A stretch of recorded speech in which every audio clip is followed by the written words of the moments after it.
and what made you want to put Marcus in the starting lineup? Did that kind of spark not only his game, but also Nick's game and everybody else's?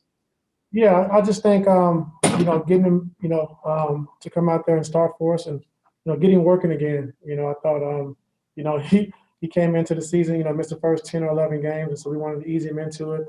And Nick did a fabulous job. Wasn't nothing that Nick had done. He's actually played great for us. We just wanted something to kickstart Marcus to get him going and getting ready, down the stretch. What you saw tonight, is this something you think you're going to stick with? Yes, sir. Thanks, Ty. Thanks. We'll go next to Shane Young. Hey, Ty. The team is now 7-0 on the second night of back-to-backs. What does that really say to you about the team, like that they respond emphatically after you call out their effort defensively? You don't want to have to keep doing that. It's not something you want to get used to doing. But Kawhi just showing his leadership of just, wanting to play back-to-backs. He's healthy, and that's big for us. And just shows that, he's trying to do the right thing. And, back-to-backs this year, I think we're 7-0. So it just, back-to-backs test your manhood, and test who you are, and test your character. And I thought tonight we responded very well, especially to hold his team to 99 points after giving up 135 last night. Thanks. We'll go next to Law. Hi.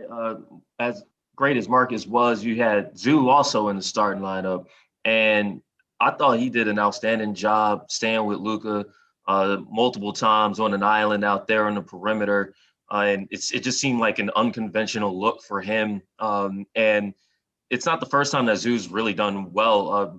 Are you surprised at his just poise out there, not panicking when he's on his own against one of the best offensive players in the league this season? Not really, Law, because last year, in the bump in the playoffs, he did a great job, with our veers because of Porzingis, such a great shooter in Cleaver, that we do a good job of just veering off. And now, Zoo has to play him one-on-one. And he did a good job in the bubble. So that's why we was comfortable doing it.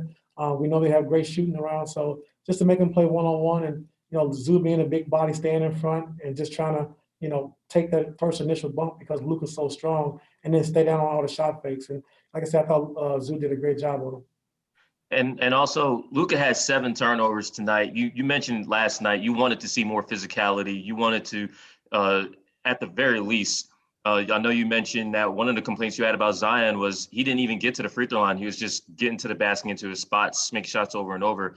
How are you feeling about the defense that was able to force turnovers, but also able to keep this Dallas team off the free throw line for an entire game? Yeah, I thought it was big. I thought, bringing the physicality to the game, nothing easy. And what felt good, Law, was just seeing, like, when they did score, we got pissed off and mad about that instead on the other end. And, Porzingis made one like 6 or 7 feet behind the three-point line, and Kawhi got mad at himself because we said he would shoot the trail 3 and from deep. So just taking that responsibility and onus on ourselves just to make sure we follow the game plan, understanding what we need to do. And like I said, tonight was a good job of just showing physicality and also doing it without fouling. Thanks. And we'll go next to Miriam. Hey, Ty. Obviously, PG made the big shot at the end. What do you have to say about his sort of just playing through a rough night otherwise and having it pay off like that?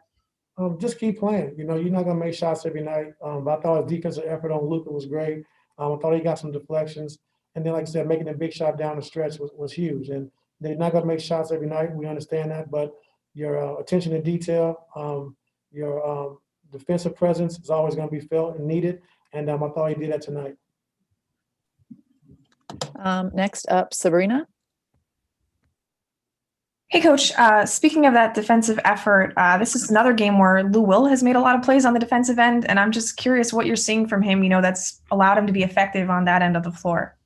Just his effort. Lou's been great all year, doing exactly what we asked him to do defensively, showing, switching. He made a huge steal on Luka. I think he had a huge deflection as well. So, he's been doing a great job. And then tonight, also making some big shots for us down the stretch. And he hit that big 3 in front of the bench to kind of, spread the lead for us. So it was a great night for Lou, and we needed every bit of it. What do you think has sort of sparked that in him this year? I don't know. I mean, I think, just being professional and want to win. I think his main focus is winning, and we've done everything pretty much in this league, and winning 6-man, I don't know how many times. So like now his main focus is just trying to win, and I applaud Lue for his effort, every single night. And in this league, it's a lot of tough coverage, so you're gonna get scored on. But if you putting forth the effort and you're trying every single night, I can live with the results. Thanks. Next, we'll go to Tomer. Hey, Ty, congrats on the win. I just want to apologize for not asking about the starting lineup. That was on me. That's my bad. I told you when I left. Yeah, that was my bad. But Nick Batum played well. I wanted to know, when did you decide on getting Marcus into that starting unit, and how did you sort of think that second unit played today with Nick in there instead of Marcus? Been thinking about it for a while. Just waiting on the right time, and I did it tonight. I really wanted to do it after a couple wins, because they don't want to make it seem like it's Nick's fault that we lost, because Nick has been great and phenomenal all year. But just last night, just thinking about it, talking through it with my coaching staff, and it was time to get Marcus, jump started, get him going. And, tonight was a good start. Thanks. We'll do two more. Joseph Roy Award, go ahead. Hey, Ty. Hello. So much has been made out of the team struggles at the end of the games. How encouraging was it to see them not only pull out a close game, but do it on the defensive side of the ball? It was great to see, and I thought down the stretch, PG had a couple layups that he missed right at the rim as well. But we tried to, I thought we a little too much, maybe try to get, Luka his 6th foul, but we wanted to attack him, make him want to guard. Kawhi got to a spot a couple times. One time I thought he got fouled. But other than that, he got to a spots and he made a couple shots and he missed some as well. But I thought Kawhi was great tonight with huge rebounds down the stretch and just bringing us home. Like he wasn't going to let us lose this game tonight. Last question, Leonardo, go ahead. Coach, it's Leonardo Torres from Peru. Congrats on the win. Coach, how would you define the team's development on this season? A lot of improvement to be made. I think it's for a lot of teams around the league, just not a lot of practice time, not a lot of time to get on the floor. So most of your practice time is going to come in the games. When you got to, close games out, different plays, different lineups. And, so everybody this year, all 30 teams are pretty much just learning on the fly. And some teams have the luxury of being together for a while. So they're kind of ahead of everyone else, but for the most part, I think we're doing a good job. We got to continue to keep getting better and continue to keep being more consistent.